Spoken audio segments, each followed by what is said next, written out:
Nous sommes arrivés donc Daf Ayn Aleph de Zvahim, Ayn Aleph pour le Shabbat.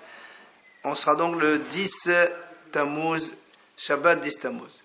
Mais il nous restait la Daf Ayn Aleph, Ayn Amud Bet.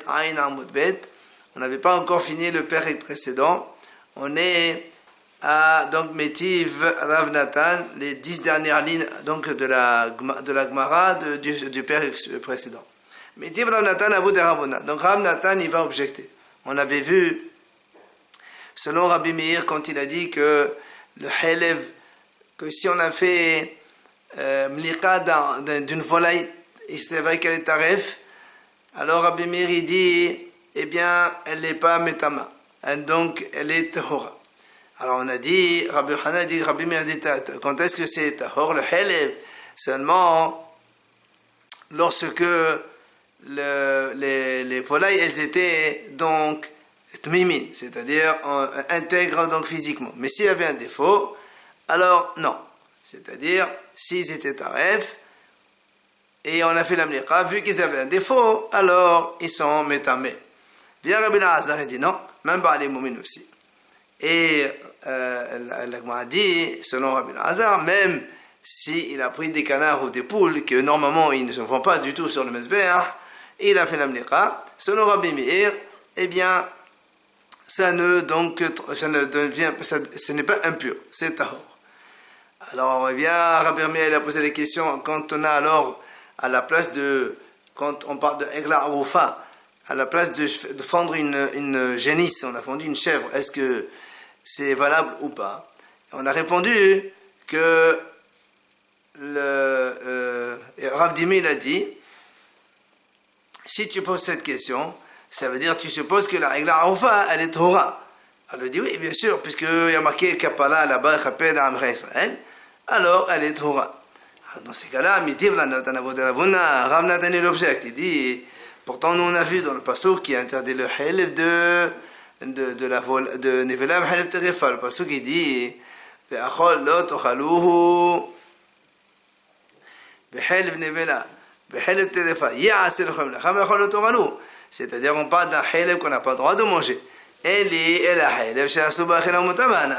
Là on parle d'un Helev qui est interdit de manger, c'est pour ça que la Torah dit, donc là-bas il est interdit de manger, mais on peut en profiter puisqu'on peut faire avec ce qu'on veut, et donc il n'y a pas de touma. Alors la Braïta a dit maintenant,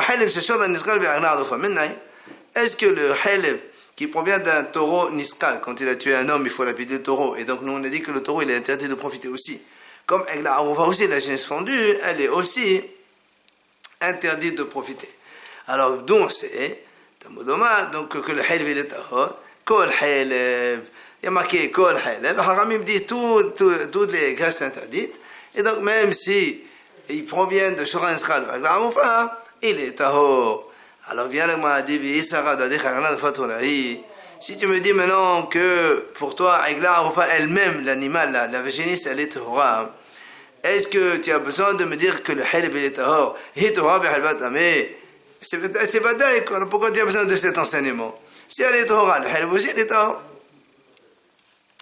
Alors bien le Mahadi répond, c'est vrai que si il a fait la harifa, donc il a fondu la génisse comme donc le veut la lacha, là, c'est vrai, on n'a pas besoin de dire que le Helev est tahor, puisque elle-même, la génisse, elle est tahor. Comme on avait dit avec le mot kaper. Alors, pourquoi on a eu besoin d'apprendre que le Helev de la génisse, il est tahor?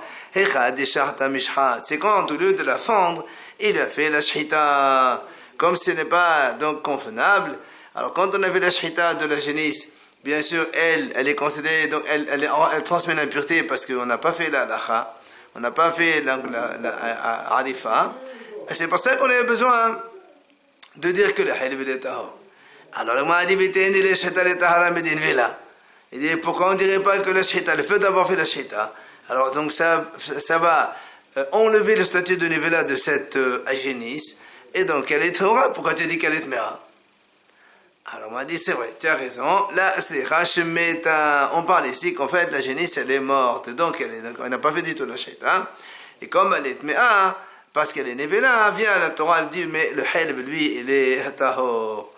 Alors on m'a dit mais Kelal de Mehayim Asura, si tu me dis que la règle elle est interdite, donc elle est tméa, mais le halib il est tahor, ça veut dire que depuis, donc elle est vivante, elle est déjà interdite de profit. Et c'est pour ça qu'on a besoin de kol halib pour dire que le halib il est tahor. Alors on m'a dit, oui monsieur, c'est vrai, on sait que la génisse, depuis qu'elle est vivante, elle est assour. Moi j'ai entendu une limite à partir de quand la génisse elle devient interdite de vivre de son vivant, donc interdite de profiter. Mais je l'ai oublié donc à partir de quand. Seulement, et les hachamim donc m'ont dit, il est data la nahal, les nahaletan heosrata, à partir de quel moment la génisse elle est interdite de profit. À partir du moment où on la descend dans le fleuve de Étan, un fleuve puissant là-bas, c'est là où elle devient interdite, même de son vivant, la génisse. On a fini donc ce pérec, on passe au pérec suivant. Alors la Mishnah dit, כל הזבחים שנתערבו בחטאות המתות או בשור הנסקל, אפילו אחת בריבו ימותו. La Mishnah dit comme ça, si on a des zbahim, des sacrifices, qui sont donc shirim, ils se sont mélangés avec hataot ametot. Nous, les hataot ametot, il y a 5 cas de hataot, c'est-à-dire Roman hatat, qu'on doit laisser mourir. C'est quoi? C'est Vlad hatat, le bébé d'un Korban hatat, Tmurat hatat, si on change, on transfère hatat contre un autre animal. Hatat shemet ube'aleh, si le propriétaire du Korban hatat eux-mêmes ils sont morts avant de l'avoir sacrifié. Hatat qui a été perdu et les propriétaires ont amené une autre. Ils se sont sacrifiés avec, maintenant ils ont retrouvé la première. Enfin, hatat sha'avna shenata, une hatat qui a passé l'âge d'un an. Tous ces 5 cas, la hatat, on va la tuer. Shor niskal, lui aussi, c'est un taureau qui donc a tué un homme et on doit le lapider et donc il est assur aussi b'hana'a. Bien, la Mishnah nous dit comme ça. Si maintenant on a un korban, donc quel qu'il soit, il s'est mélangé avec hataot, un des 5 cas de hataot, ou bishon niskal, aflou ahad berebo, même un contre 10 000, yamoto kulan, on les laisse tous mourir. Et bien sûr, on verra dans la Gemara quand il dit un dans 10 000, ça veut dire que c'est pas qu'il y a 10 000. Ici, d'après ce qu'on comprend, c'est un kasher dans 10 000 hatot metot sur un israël. Or, si c'est le cas, c'est bevadaï la majorité. On verra dans la Gemara, elle va répondre à cette question. Maintenant, ça c'est donc premier cas de Mishnah. Deuxième cas, netadvu, donc on a toujours des sacrifices donc de shlamim, mola, autres. Bishon sheneav davar avera. Alors il y a un taureau par exemple qu'on a donc sanctifié pour shlamim ou autre chose, et il s'est mélangé avec un taureau sheneav davar avera, c'est-à-dire il a subi donc le taureau, il a fait une avera, donc une relation interdite, oui, ou shehemit et adam. Ou bien il s'est mélangé avec un taureau qui a tué un homme. Seulement, on n'a pas 2 témoins. Si on avait 2 témoins, on aurait lapidé le taureau. Ici, le problème, c'est quoi? Il y avait un seul témoin qui l'a vu, ou même les propriétaires viennent témoigner que leur taureau a tué quelqu'un. Là, on a le principe modé birnas patour, et donc, le taureau, on ne va pas le tuer. Alors, comme dans ces deux cas-là, le taureau donc qui est Zebah Korban, il s'est mélangé avec un taureau, donc comme on a dit, soit il a été fait une avera, soit il a tué quelqu'un, donc sans avoir 2 témoins. Ou encore, on parle toujours, le Korban s'est mélangé avec un Rovea, c'est-à-dire un taureau, et s'est mélangé avec un autre taureau qui a fait une relation avec une femme. Ou encore, Venirba. C'est cette fois-ci une vache par exemple, elle a été donc, elle a subi une relation avec un monsieur. Bemoursé, ou encore moursé, c'est-à-dire que quand on a pris un taureau, qu'on a réservé pour la Avodah Zarah, mais on n'a pas encore offert, on a réservé tout simplement. Bene Avad, ou encore tout simplement, cette fois-ci, c'est que le taureau, il a été carrément donc adoré en tant qu'Avodah Zarah, et donc on s'est prosterné devant. Ou encore taureau etnan. Etnan, La Torah dit si quelqu'un il va avec une femme de mauvaise, de mauvaise mœurs, et le prix de la relation, il lui donne un taureau à la place, ça s'appelle etnan. Et donc celui-là, on n'a pas le droit de l'amener en tant que korban. Et donc notre taureau, il s'est mélangé avec un taureau etnan. Ou enfin, c'est-à-dire que le taureau s'est mélangé avec un autre taureau qui a été troqué contre un chien. Quelqu'un, il a échangé un chien contre un taureau. La Torah dit,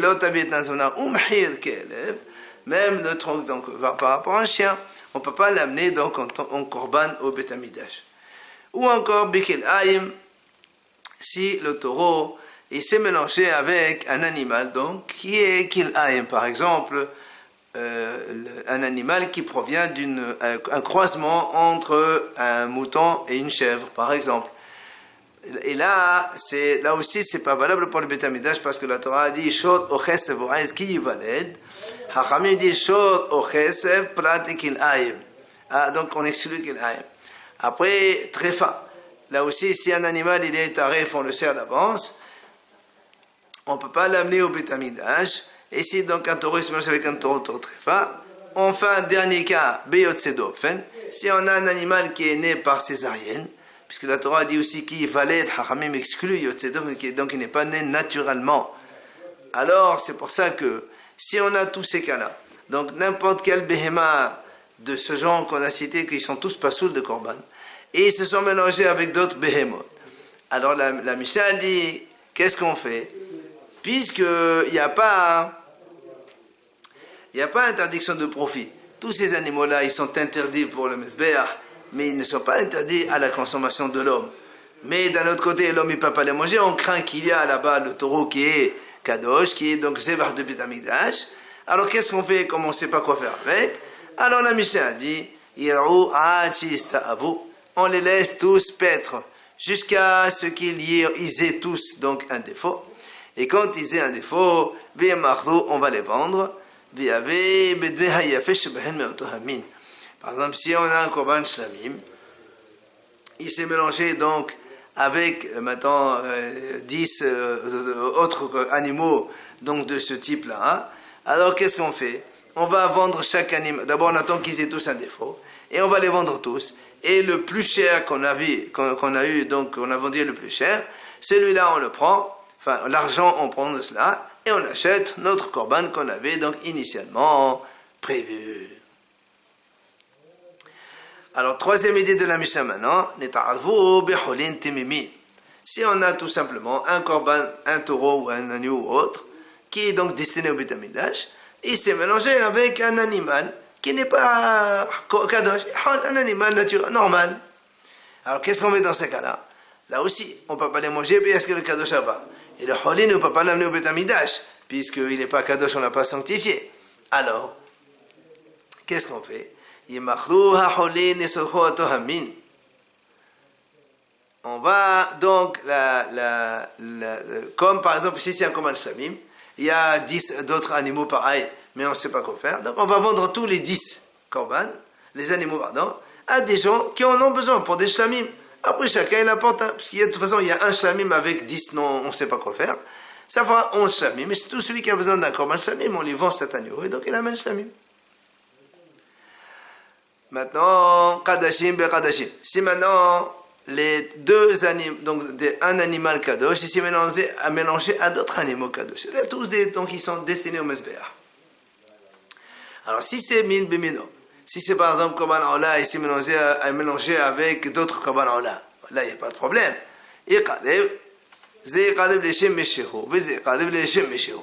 Donc on peut les amener tous en Korban. Et chacun, on le dessine un. C'est pas... chacun, on va le donner à un autre. Maintenant, si c'est Kadashim, Min Bishenomeno. Si maintenant, par exemple, on a un Ola avec Shlamim ou autre chose, alors qu'est-ce qu'on fait dans ce cas-là? Si on a un Korban Ola avec 10 Korban Shlamim, mais on ne sait pas lequel Shlamim, lequel c'est Ola, on ne peut pas faire les Korbanot parce qu'Ola, il est Khalil entièrement brûlé sur le Mizbeach, et le Shlamim, non. Comment on fait? Alors, la Mishnah a dit... Alors on les laisse paître tous jusqu'à ce qu'ils aient un défaut. Et là encore,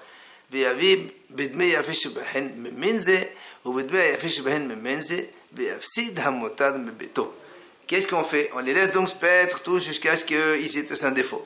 Et après, on va les vendre. Et on va donc prendre celui qu'on a vendu le plus cher, on le prend pour le korban, par exemple, Ola. Et après, on prend aussi le plus cher, donc le plus cher, on va le prendre, donc le monsieur, il rajoute de sa poche pour apporter, par exemple, si on a un Ola avec 3 shlamim, et qu'il y a 4 animaux, on ne sait pas lequel c'est Ola, lequel c'est shlamim, donc on va vendre un animal le plus cher, Ola, on ne sait pas lesquels, donc pour 100 euros. Alors on va dire que même les autres, s'il les a vendus à 8, 80, 90, 70, il rajoute tout donc de sa poche pour faire en sorte que donc le plus cher, ce soit donc celui qu'il a sanctifié. Il rajoute l'argent de sa poche, ça c'est évident. Enfin, si maintenant on a un animal qui est kadosh pour le Mizbeach, et c'est mélangé avec un animal bechor, premier-né qu'on doit amener aussi, que le Kohen doit amener au Beit Hamikdash, ou encore un animal maaser que le propriétaire, donc Israël aussi, il peut être Israël aussi, il doit l'amener au Beit Hamikdash. Seulement dans ce cas-là, on n'a plus le droit d'aller les racheter contre un autre, parce que le bechor c'est lui-même, le bechor n'est pas un autre, et le maaser aussi. Qu'est-ce qu'on fait? Il dit, qu'est-ce qu'on fait dans ces cas-là? Alors là aussi, on va les laisser paître jusqu'à ce qu'ils aient tous un défaut. Et après, on ne va pas les vendre. Parce qu'un bechor, ça ne se rachète pas, un maaser non plus. Qu'est-ce qu'on fait? Et donc, après, on mangera les autres, donc tous les animaux, en tant que bechor et en tant que maaser, puisque nous savons que le bechor et maaser, par exemple, on n'a pas le droit de les vendre dans la boucherie, il faut les manger donc avec une certaine sainteté. Alors donc tous les animaux, ils seront mangés de cette façon après qu'ils aient eu tous un défaut. Enfin, la Mishnah conclut, Hakol yecholin hetalev, hus min hatat ve'hasham. La Mishnah dit tous les animaux, les sacrifices qu'on a au Beit Hamikdash, ils peuvent se mélanger entre eux, sauf hatat ve'hasham, ils ne peuvent pas se mélanger. Ça veut dire que même s'ils se mélangent, on reconnaît facilement lequel c'est Hatat et lequel c'est Hacham. La raison est simple, c'est que le Hacham, c'est forcément Aïl Zachar ou Kev Zachar, donc soit un bélier, soit un agneau. Alors que Hatat, elle, c'est ou une chèvre ou une brebis, et donc il n'y a jamais de confusion possible. S'ils se mélangent, on reconnaît le mâle et la femelle, et chacun il reprend le sien. Voilà donc notre Mishnah. On revient donc à la première idée, quand on a dit, dans la première idée de la Mishnah, si on a un sacrifice qui s'est mélangé avec Hataot Ametot ou Shodan Niskal, même un dans 10 000, Yamutu, ils vont tous mourir. Alors la Gemara dit, Maï Afilu. Qu'est-ce que ça veut dire, même un dans 10 000? C'est évident. S'il y a un qui est un korban kasher, qui se mélange avec 10 000 Hatat Metot ou Shvarim Niskalim, c'est encore mieux. Puisque la majorité c'est des interdits, il faut laisser mourir. Bah lui, il va être battu Berov. C'est quoi ça, afilou? C'est pour ça que la Gemara le rectifie. Voilà comment il faut dire.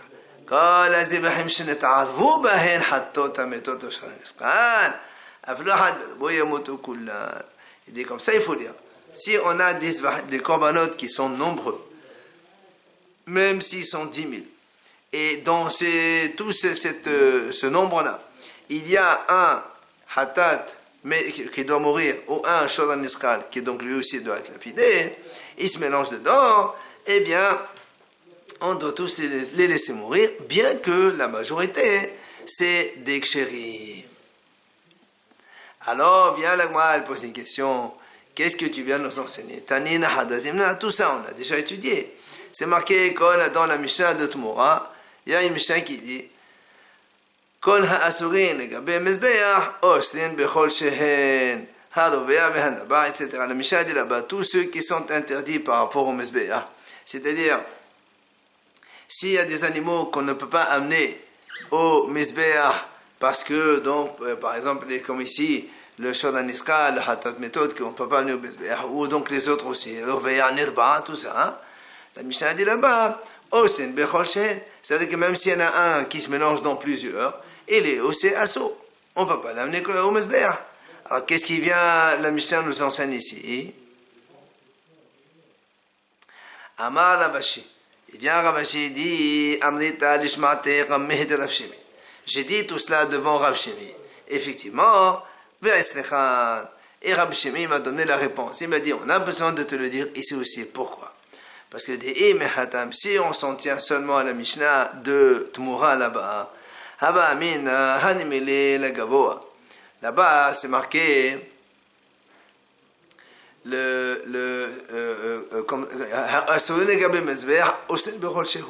c'est-à-dire nous on va dire tous ceux qui sont interdits pour le Mezbeh. Donc on a dit ils sont assurin même un dans 10 000. Alors moi j'aurais dit la Gavoa c'est vrai pour Hachem on ne peut pas les amener au Mezbeh, mais aval les Hediot et malin. Mais pour les hommes peut-être qu'on peut les en profiter, c'est-à-dire on ne va pas interdire tous. C'est pour ça qu'on a été obligé de le dire ici aussi, que même pour les hommes, c'est interdit, tous les animaux, même celui qui s'est mélangé avec. Ici on s'en tient à notre Mishnah, ici seulement. Cela, puisqu'on a parlé au début de Shazan Israël et de Hatat Méthode, parce que ce sont des Asurana, c'est-à-dire sur intérêt de profit. Mais aval hene, mais ceux qui sont marqués dans la Mishnah de Tmura là-bas, c'est pas ils sont pas interdits de profiter de verbe, ils sont interdits pour acheter, mais pour les hommes c'est moutard. Et mal là, j'aurais dit, dans ces cas-là, on va faire Betul Berov. Alors, c'est pour ça qu'on a été obligé de te l'enseigner, que c'est pas Betul Berov, même s'ils sont pas interdit de profit. Alors l'agma a dit l'agma dit mais pourtant ceux qui ne sont pas interdits de profit ils sont aussi marqués dans la Mishnah de Tmura là-bas puisqu'on parle de c'est des psulim qui ne sont pas interdits de profit ceux-là. Alors l'agma a dit d'accord c'est vrai mais là-bas, il n'y a pas marqué combien à combien. Là-bas, il y a marqué Kol Sheren. Ça veut dire que même un dont je ne sais pas combien, il interdit tous. Alors, bien, l'Agma a dit, très bien. Mais, dans ces cas-là, si tu peux dire ça, on n'a qu'à enseigner la Mishnah de Tmura. Et c'est pas la peine d'enseigner notre Mishnah ici, puisque dans celle de Tmura, il y a marqué aussi ceux qui ne sont pas à Hazurabana. Elle dit non. Takanta, esse déchalé. La Mishnah dit Takanta esse déchalé, c'est-à-dire que ici, qu'est-ce qu'on gagne avec nous? C'est on a la solution. Là-bas, il y a marqué ceux qui se mélangent, un sourire, zéro. Et qu'est-ce qu'on fait? Mais ici, on te dit voilà comment on fait, on laisse paître, on attend qu'il y ait défaut. Donc, c'est pour ça qu'on a besoin de notre Mishnah ici pour nous apprendre donc cette possibilité d'arrangement quand il y a ce problème de mélange qui se fait. Alors l'agma a dit des idiotes nami tanale. Alors l'agma a dit attends tu m'as dit que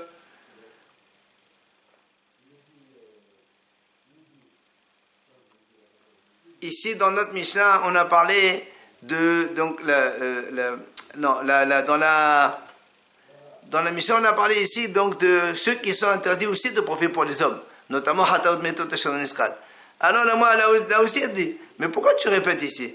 C'est marqué dans ma Masechet Avodat Zarah Ve'elo Asurin Ve'osin Bechol Shehen Yain Neser Va'avodat Kohavim. Et donc tu vois bien que la Mishnah dit là-bas ceux qui sont interdits quand ils se mélangent Bechol Sheho, même une petite quantité ils sont assourds. Et donc tu vois bien tout ça c'est sur le Hana'a, même s'ils se mélangent de Berov, ils interdisent le mélange. Donc on a déjà une autre Mishnah qui donc parle de ça. Alors pourquoi on répète ici le cas de notre Mishnah à nous avec Shodan Iskal et Hataot Metot? Alors on a besoin et on verra donc la réponse plus tard.